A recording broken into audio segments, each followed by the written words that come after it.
Welcome back. Security and speed, key to online shopping. Joining us now exclusively with the findings on how third-party web features affect consumers is the CEO and co-founder of SOASTA, a digital performance analytics company.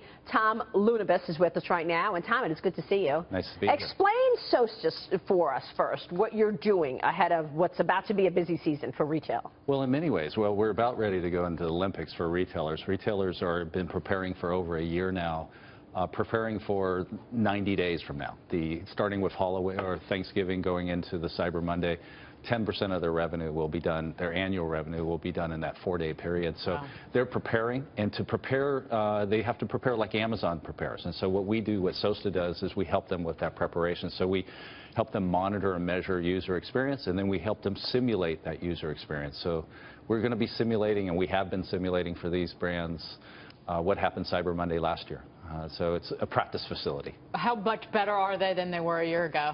They're getting better and better. I mean, they recognize the elephant in the room is Amazon. And Amazon, did last year online-wise, they did 35% of all the revenue. So all the brands have to catch up. And both from a security standpoint and a performance standpoint, milliseconds is revenue for them. And so they found out that in our surveys and around our experience is that millennials that shop online, and 60% of all millennials shop online, is we have kind of ADD.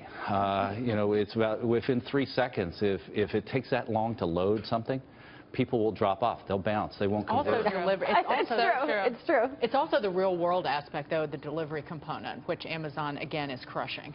Well, one of the things about Did you say they had 35% of all revenue during the retail period last year? Yeah. That's incredible. They're the dominant player. And what all the rest of the brands are trying to do is catch up. And it's all about customer experience. It's all about the speed of these websites and these mobile apps. So they don't want people to drop off. They want them to convert into deals. So millennials, as with delivery, the one thing that we learned in our survey is that millennials, if you don't have free delivery, they're not going to even go to your website. And so speed, delivery, low price, those all combine for the customer experience. I was literally on Amazon at the commercial break checking one of my orders for my face wash because I order everything online, and sometimes I know that I'm paying a little bit more for the free shipping, but I still like the fact that it says free shipping. Well, and here's what the Barney's face wash you're using. This is a gift from God. Here's what the Barney's app says right now. We'll be back soon. It said that for days, but again, that's a lost customer. That's a death curse. This is a death curse. Wow, it says we'll be back soon? But this has been like that for days.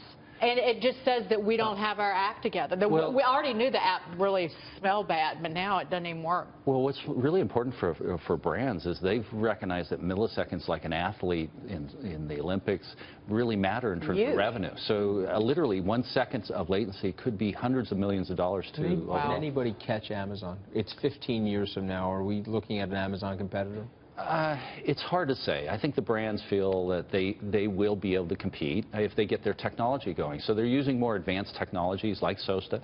They're using both simulation labs to simulate Cyber Monday and simulate what would happen if they get 10,000 orders in 1 second. They don't want those customers to go offline. So give us you've got 3 tips on how consumers can shop safely online.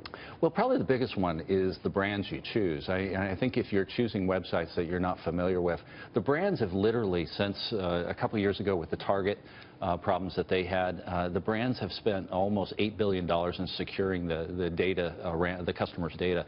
So go to brands that you know. That's probably number one. What if you don't know? I mean, how do you know if it's a secure site?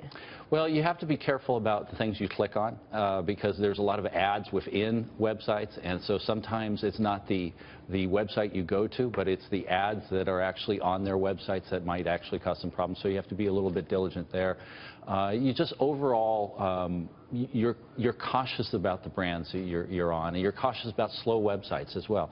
Performance sometimes relate to brands that are illegit, and so people have to be vigilant as they consume online these days. Well, so be suspicious of a website that takes long. Yeah, if you're a slower website, sometimes it's a real brand, like we were just hearing, but for the most part, performance is directly associated to brands that are not diligent with their service or their support side of the fence or their consumer data. Interesting stuff. Thank you so much, Tom. Thanks, Maria. Appreciate it. Tom Lunabus, SOASTA is the site. Final